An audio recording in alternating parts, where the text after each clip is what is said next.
where we are as Muslims in relation to this big picture is that we are living in a time literally where the vast majority of people have manufactured ideas.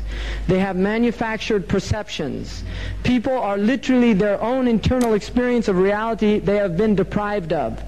In the United States, which is probably more serious than Europe, I mean there's more activity here.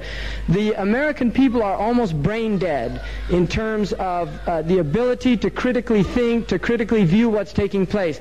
They regurgitate the ideas that are given to them through the mass media. There's almost no analyses of what's going on in the United States and in the rest of the world. The few intellectuals that speak out are either very arcane, abstruse, they don't have, they're unable to connect with the masses of people and are left to conferences of limited amounts of people, the framework of the dominant culture. In other words, it does not question basic assumptions of the dominant culture. And this is one of the most effective techniques of this culture, is that it allows for debate to take place, but yet it delineates and demarcates the boundaries of the discourse. And you are not allowed to step outside of those boundaries, for instance, and break polarization. They love to set up polarization. You're either a capitalist or a communist. There's no that's it. They set the dialectic, and then you are allowed to debate within the dialectic that they've already set. They have not allowed Islam into the discourse.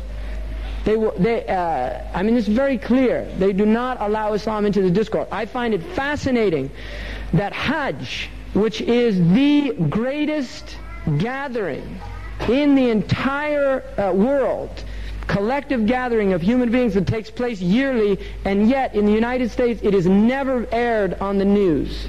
It's never aired on the news. They'll mention it in a very short thing, or the beginning of Ramadan. They do not actually show the Kaaba. They don't show people circling the Kaaba. Just the visual picture of that is a very powerful experience for many people.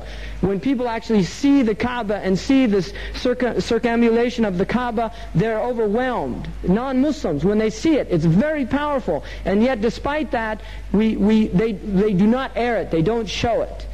And so there is concerted effort not to present the Muslim image. Another thing that they love to do is to take extremist positions within the Islamic Ummah and literally blow them up, give full programs dedicated to looking at this, what they term quote-unquote fundamentalist type, fanatical, extremist. The angrier the better. They prefer very angry, vociferous people that are going to be shouting in the face of the camera and throwing out all of this anger and wrath.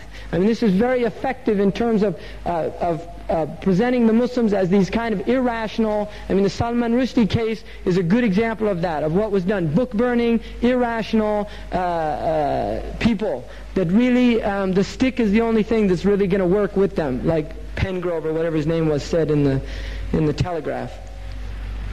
So where we are as Muslims is we are dispersed, we are scattered, we don't have, as of yet, a collective vision. It has not emerged.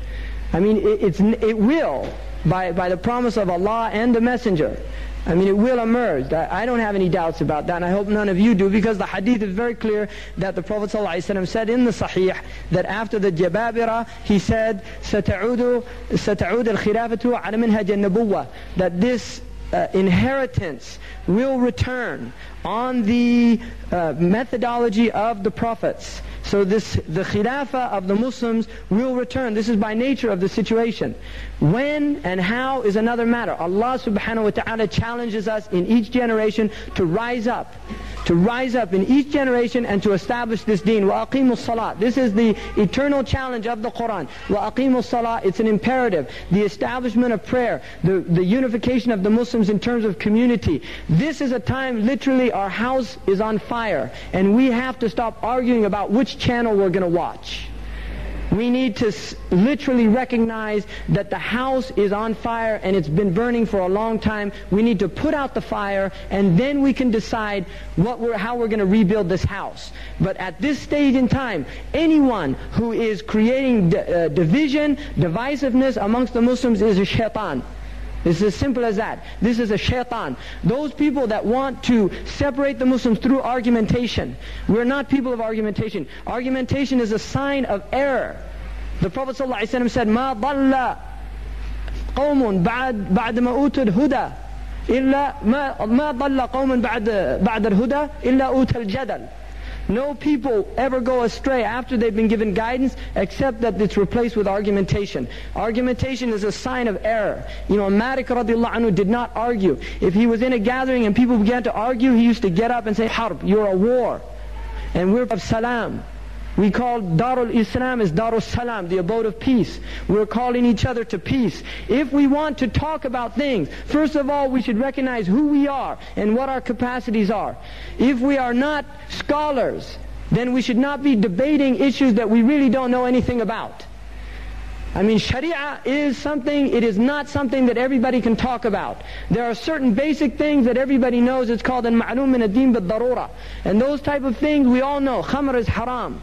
That's not a problem. But when we start getting into differences of opinion and these type of things, we have to recognize Amr ibn al-Ma'ruf and Nahi an al-Munkar is a maqam. Not everybody is capable of making Amr bil Ma'ruf and Nahi an al-Munkar, and the Quran itself uses a particle in order to articulate that.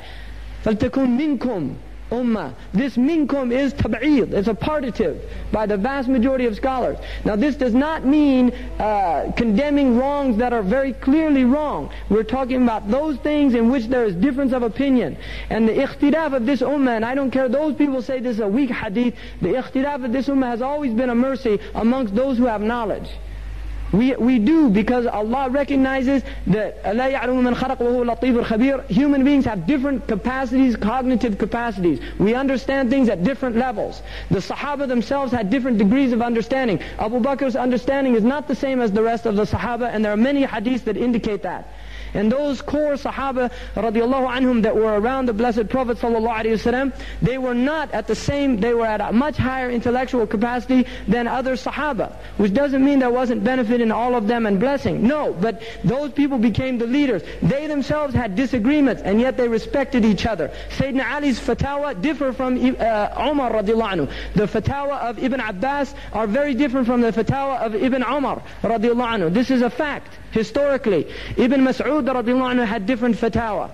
So they themselves had different understandings. We should recognize that the Muslims do have different understandings, but they're within a generous framework. If people go outside of the framework, first of all, it is the job of the scholars to those rightly guided people who have the requisite knowledge in order to articulate these things, to delineate for us what those boundaries are, and when people go outside of those boundaries, unless the boundaries are clearly transgressed, in which every Muslim knows it. But there are many things that only appear to be a transgression to one person, and the scholar knows that in fact it's not a transgression, but rather it is a acceptable and rightly guided opinion of an imam from the A'immah. And so we have to begin to unify this ummah. This is the challenge of this time, is to begin to unify what has been separated. The kuffar have been dividing and conquering us for centuries. And we have to recognize that this is a game that we have to get out of. We have to just refuse to keep rolling the dice. Just say, no, we don't want to turn anymore. You play the game amongst yourselves. We're not going to play the game. They called literally the English Home Office, the British Home Office, and the French called the destruction and dismantling of the Muslim empire, of the Ottoman Empire, they called it the Great Game. That was the term that they used for it. It's just a game for them. Go and cause fitna amongst people. And Muslims should not fall trapped to these type of things. So we should recognize, first of all, that we are in a Dajjalic system. We are in it now. We're part of it. We're in it. We should recognize it for what it is and begin to do those things that will enable us to protect ourselves and our children.